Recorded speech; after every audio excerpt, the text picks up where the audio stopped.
नमस्ते। थर्ड आई में आपका स्वागत है। आज तो ममता दीदी की बात करना इसलिए आवश्यक है कि प्रधानमंत्री, चीफ जस्टिस ऑफ इंडिया, जिसको देखिए वो बंगाल पहुंच रहा है। और अगर चीफ जस्टिस ऑफ इंडिया वहां जा रहे हैं तो कहा तो जाता है कि जुडिशरी जो है हमारी वो बिल्कुल किसी का पक्ष नहीं लेती है, लेकिन वो स्पष्ट हो रहा है आज कुछ दिनों से कि कौन किसका पक्ष और कहाँ कहाँ क्या कर रहा है। ये तय बात है कि जिस तरह से मोदी जी का जो अनर्गल प्रलाप कल था उसका कोई कोई माने नहीं था, लेकिन वो जाके मोदी जी एक झूठ को, जो मोदी जी खुद ही कहते हैं कि झूठ बोलो, बार बार बोलो तो सच हो जाता है, मोदी जी ने कुछ उसी तरह की बातें फिर बंगाल में जाके की। लेकिन जो मुझे, जो जितनी मेरी समझ है और जो मैं समझ सकता हूँ कि आज हम लोग दो चार बातें कर लें। देखिए, बंगाल का इलेक्शन बिल्कुल राउंड द कॉर्नर है। पिछली बार 2021 में 26 फरवरी को नोटिफिकेशन जारी हो गया था इलेक्शन कमीशन की तरफ से, तो ये भी मान लीजिए कि इस बार भी वही समय होगा मोटा मोटी 26 का एक। अब वो मोदी जी कहेंगे तो भाई आगे पीछे हो जाएगा, लेकिन क्योंकि अब मोदी जी को आचार संहिता का भी कोई मतलब नहीं। आचार संहिता के बीच में वो पैसा भी देने लगते हैं, स्कीम भी घोषित करने लगते हैं। जब अपने घर के ही ज्ञानेश कुमार बैठे हुए हैं तो इन सब चीज़ों से क्या फ़र्क पड़ता है। तो मुझे नहीं लगता है कि अब वो इलेक्शन कमीशन ये सब देखेगा कि ये गड़बड़ है या वो है। ज्ञानेश जी हैं, ज्ञानेश कुमार अपना जो चाहेंगे अपना कराएंगे। लेकिन एक चीज़ देखने वाली ये होगी कि पिछली बार जब चुनाव हुए थे तो 5 राज्यों के एक साथ हुए थे, असम, तमिलनाडु, वेस्ट बंगाल, केरल और पुदुचेरी। और उसमें एक सबसे अजीब सी बात ये थी कि वो सारी स्टेट, तमिलनाडु, केरल, तमिलनाडु में 234 सीट, केरल में 140 सीट, वहाँ पे एक फेज में इलेक्शन होता है। एक दिन में पूरे स्टेट में इलेक्शन हो गया था। लेकिन जब वो वेस्ट बंगाल में आते हैं जहाँ पे 294 सीटें हैं, तमिलनाडु के 234 के मुकाबले 60 ज़्यादा, तो वेस्ट बंगाल में 8 फेज में इलेक्शन होता है। 8 फेज में इलेक्शन हुआ था। 27 मार्च को पहला वोट पड़ा था, 29 अप्रैल तक को आखिरी वोट पड़ा था और फिर 2 मई को काउंटिंग हुई थी। ये बात मैं इसलिए कह रहा हूँ कि बीजेपी को 2 चीज़ें लगती हैं। बीजेपी को एक चीज़ ये लगती है क्योंकि वो वोट की हेराफेरी करनी है। तो अब चीज़ें समझ में आ रही हैं कि अगर वोट की हेराफेरी करनी है, आप गैर जो इमोरल तरीके अपनाने हैं, जैसे क्या होता है, ये मोदी जी की बहुत फेवरेट वो है कि इलेक्शन कमीशन के, हालांकि अब उसका कोई, अब मोदी जी उन सबको, जिसको कहते हैं ना, he doesn't care for them, लेकिन जो रूल है वो ये कहता है कि आपका जब चुनाव परसों है तो आज शाम को 5 बजे चुनाव प्रचार खत्म हो जाएगा। तो मोदी जी क्या करते हैं, चुनाव वाले दिन बगल वाली कंस्टिट्यूंसी में जाके प्रचार करने लगता है। उनको लगता है बहुत स्मार्ट मूव है। देखिए क्या स्मार्टनेस। मोदी, देश के सर्वोच्च पद पे बैठा हुआ व्यक्ति, अगर ये गली के घटिया इस तरह के हथकंडे अपना रहा है तो ये हो सकता है चुनाव में हो, लेकिन ये देश के लोकतंत्र के लिए कोई बहुत अच्छी खबर नहीं है। अब 8 फेजेस में होगा क्योंकि मोदी जी हर एक जगह जाके मोदी जी को गाली देनी है। मोदी जी से कहने को कोई तैयार नहीं है, किसी की हिम्मत नहीं है कि भाई आप कुछ कुछ जगह पे जितना कम चेहरा दिखाएंगे शायद उतना अच्छा होगा, लेकिन क्योंकि पूरे देश में मोदी जी के नाम पे वोट पड़ रहा है इसलिए यहाँ पे भी 2-3 चीज़ें मैं बिल्कुल स्पष्ट करूँ जो मेरी समझ में आ रहा है अभी तक। ये चुनाव में इस समय, अब लोग कहते हैं, आप तो हर बार कहते हैं, ममता बनर्जी को 2 एडवांटेज हैं। एक एडवांटेज ये है कि ममता बनर्जी को बैठे बिठाए जो बीजेपी हर बार उनको कुछ ना कुछ अपनी तरफ से मुद्दे दे देती है। वो जो दिल्ली में जब एफआईआर हुई कि भाई बांग्ला बोलने वाले बांग्लादेशी, वो एक बड़ा मुद्दा उनको मिला। बंकिम चंद्र चटर्जी को जब ये चीख चीख के मोदी जी बंकिम दा मतलब बंकिम, अब बस यार उनका कहना रह गया था कि अरे अपना दोस्त है वहाँ, मतलब माय फ्रेंड डोनाल्ड ट्रंप को उन्होंने माय फ्रेंड बंकिम चटर्जी भी कह सकते थे, कोई वो नहीं है। वो कहीं ना कहीं बंगाल की अस्मिता, बंगाल के प्राइड को उसने छुआ है। It is a very very raw nerve. सभी को बुरा लगता है, उनको भी बुरा लगा क्योंकि बंकिम चंद्र चटर्जी उनके बहुत प्राइड की प्लेस लगते हैं। बंकिम चंद्र चटर्जी, रविन्द्रनाथ टैगोर, सुभाष चंद्र बोस, ये सब लोग they are pride of Bengal. जैसे स्पोर्ट्स में फुटबॉल, अब फुटबॉल में एक भाई साहब इनके जो बड़े मंत्री हैं वो जाके बता रहे हैं मोहन बेगुन, मतलब इस तरह के अनपढ़ और पढ़े लिखे लोगों की, मतलब Bengal by and large emotional लोग हैं, प्रेम करते हैं, स्पोर्ट्स वाले हैं, क्रिएटिव बहुत हैं। अब वहाँ पे आप मोहन बेगुन करके आपकी कोई इज्जत नहीं होगी, आपकी हंसी उड़ाई जाएगी। ये बात मैं इसलिए कह रहा हूँ कि अब मोदी जी के पास क्या क्या ऑल्टरनेटिव है। मोदी, हाँ माफ़ कीजिएगा, ममता बनर्जी का क्या फ़ायदा है? ममता बनर्जी का फ़ायदा ये है, पहला, मुद्दे अपने आप बीजेपी दे देती है। पिछली बार मोदी जी बन गए थे रविन्द्रनाथ टैगोर। अब अभी तक उनको शायद किसी ने समझाया होगा कि रविन्द्रनाथ टैगोर अगर बनने से नहीं बनेगा। अब मालूम नहीं, हो सकता है कल के दिन वो कुछ और वेश बदल के आ जाए, नेताजी का दिल्ली चलो की तरह वाले हो सकता है वेशभूषा में इस बार इलेक्शन कैंपेन करने लगे। उसकी भी संभावना से इनकार नहीं किया जा सकता है।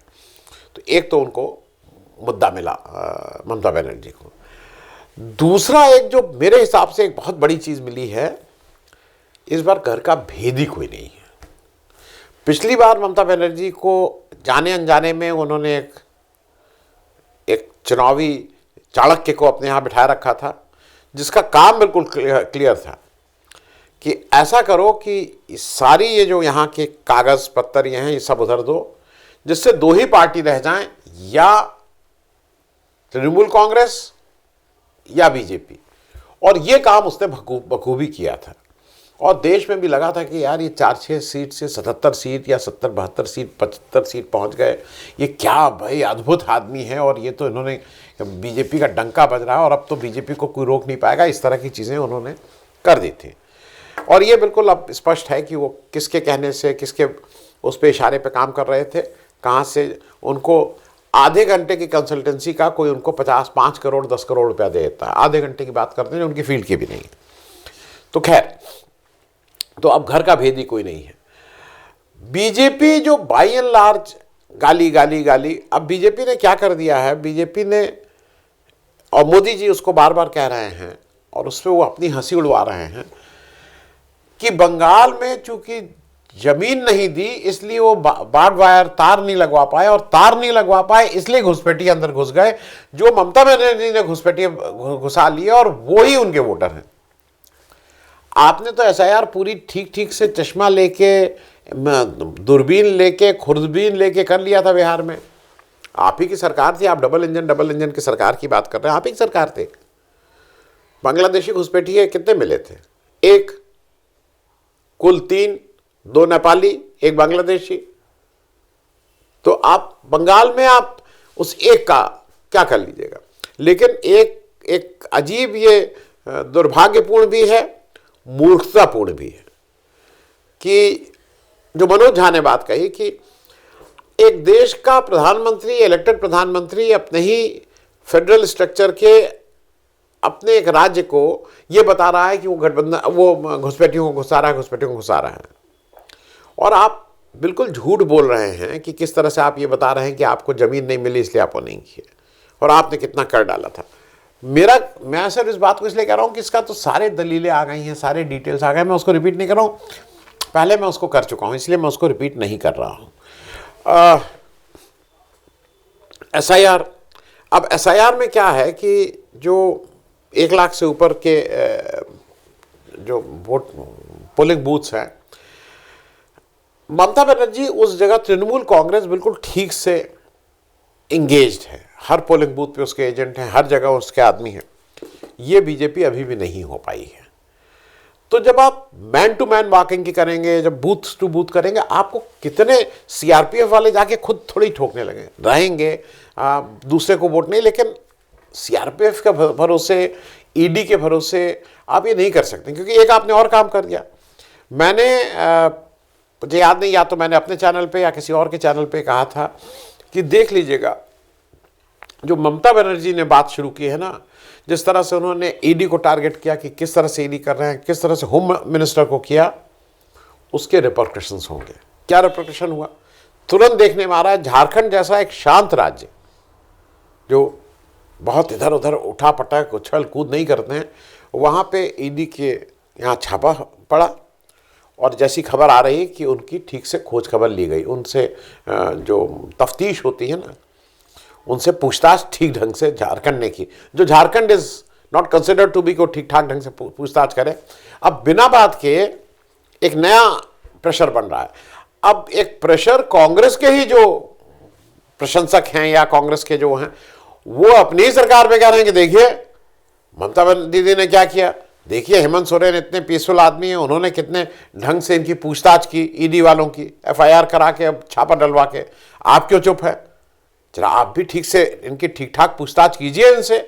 तो वो प्रेशर भी बन रहा है जो मेरे हिसाब से ठीक नहीं है, क्योंकि जो भी एजेंसी हो उसको जिस ढंग से ये सब काम हो रहा है उसको वो ठीक नहीं है। इनके पास कोई प्लान नहीं है। जो मोदी जी बार बार एक चीज़ कहते हैं, मैं पहले भी कहा हूँ, ये लोकतंत्र के खिलाफ है, ये संविधान के खिलाफ है, ये गैर संवैधानिक, गैर लोकतांत्रिक के साथ साथ ये इलीगल है। How the prime minister of the country can say कि अगर डबल इंजन सरकार होगी तभी विकास होगा, ये गलत है। इसको इलेक्शन कमीशन को नहीं रोकना चाहिए, इसको न्यायालय पे इस पे लगाम कसनी चाहिए और इनसे पूछना चाहिए कि तुम ये कैसे कह रहे हो। जो मोदी जी बार बार डबल इंजन सरकार, ये कई जगह इनके साथी और ये लोग कहते हैं कि नहीं नहीं वो तो तभी होगा जब आप हमें वोट देंगे। तो मेरे हिसाब से ये बिल्कुल ही एक गैर वाजिब बात हो रही है। एक चीज़ और जान लीजिए, बंगाल में दो तीन चीज़ें बहुत, बीजेपी दो तीन चीज़ों में बहुत सिद्धहस्त है। एक, घर में झगड़ा कराना। उत्तर प्रदेश में वो यादव परिवार में क्या क्या झगड़ा करा रहे हैं, क्या कराए थे, फिर से क्या करा रहे हैं, मैं उस पर नहीं जा रहा हूँ। शरद पवार के घर में कोई ऐसा परिवार नहीं है जहाँ पे, चौटाला जी के यहाँ हरियाणा में, बिहार में लालू यादव के, आप कोई परिवार ले लीजिए जो झगड़ा लगाने में इनका कोई वो नहीं। ये अगर ये कोचिंग स्कूल खोलने, झगड़ा लगाना, झूठ बोलना, नफरत फैलाना, तो इनके पास कोई कंपटीशन ही नहीं है। मतलब अकेला मोनोपोलाइज स्कूल होगा, यूनिवर्सिटी होगी जहाँ पे ये सब करें। उस झगड़ा लगाने के क्रम में, ये बात मैं सिर्फ इसलिए कह रहा हूँ, बंगाल में नहीं चल पाई। बीच में कोशिश हुई थी कि ममता बनर्जी के भतीजे और उनके बीच में कुछ करना, नहीं हुई। और एक ऐसी स्टेट जहाँ पे बीजेपी टूट रही है, 77 हुए थे, आज 65 रह गए हैं, 12 लोग छोड़ चुके हैं बीजेपी। और जो नहीं छोड़े हैं उसमें मुख्यतः किसी की ईडी की फाइल, किसी की सीबीआई की फाइल, किसी की लड़की की फाइल, किसी के लड़के की फाइल, किसी की बीबी की फाइल, किसी के चाचा की फाइल, किसी के भाई की फाइल, ये सब करके रखे हुए हैं, डरा धमका के रखे गए हैं। चलिए, ये भी देखने वाली बात होगी। और ये बात लोकतंत्र के हिसाब से ममता बनर्जी बिल्कुल फ्रंट फुट पे हैं। वो साफ साफ कह रही हैं। उनका एक अच्छा भाषण था जब सीजीआई मंच पे बैठे हुए थे, और उन्होंने, सिर्फ सीजीआई नहीं, मंत्री जी भी मंच पे बैठे हुए थे, और उन्होंने कहा कि भाई ये स्थितियां हैं। और उन्होंने जुडिशरी से अपील की, चीफ जस्टिस ऑफ इंडिया से अपील की कि संविधान की रक्षा करना आपका दायित्व है, you are the custodian of the constitution of India, और उसको बचाइए। उस पर जिस तरह से बीजेपी ये कर रही है, क्योंकि मोदी जी का ये जो बार बार कहना ना कि यहाँ तो तभी हो जाएगा, हो पाएगा, कुछ इंडस्ट्री आएंगी जब आप बीजेपी की सरकार लाएंगे। यूपी में तो आपकी डबल इंजन सरकार है, मध्य प्रदेश में तो डबल इंजन सरकार है। इन सब जगह क्या दिया मोदी जी आपने? इतने इतने सालों से है, क्या आप बता सकते हैं कि आपने ये, गुजरात में आपकी डबल इंजन सरकार है, तो आपने क्या किया कि सारे देश में आपने गुजरात के लोगों के ही कोई सारे ठेके बांट दिए हैं। आपने महाराष्ट्र में जो आने वाली लगने वाली इंडस्ट्री थी उसको ले जाके गुजरात में लगा दिया।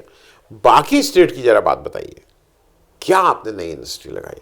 और दूसरा क्या हुआ, आपने महाराष्ट्र में क्या किया, आपने अपने दोस्त अडानी जी को वहाँ का सारी ज़मीन ही दे दी। तो मेरा सिर्फ कहना यह है कि ममता बनर्जी से इतना आसान नहीं है कि वहाँ पे वो ममता बनर्जी को बुलडोज कर लें, ईडी, सीबीआई, इनकम टैक्स से उनको चुप करा दें। क्योंकि जो मेरी समझ है, जितना वो ममता बनर्जी को चिढ़ाएंगे, खराब बोलेंगे, उतना जो बंगाली जो अस्मिता है, जो बंगाली प्राइड है, उतना ही आहत होगा, और वो उतना ही एक जगह और कंसोलिडेट होगा बीजेपी को और बीजेपी के नेतृत्व को। आप उसको सजा दीजिए, आप उसको मजा चखाना कहिए, उसके लिए। तो इस बार चीज़ें और मुश्किल मेरे हिसाब से बीजेपी के लिए बंगाल में होने जा रही है। Thank you so much.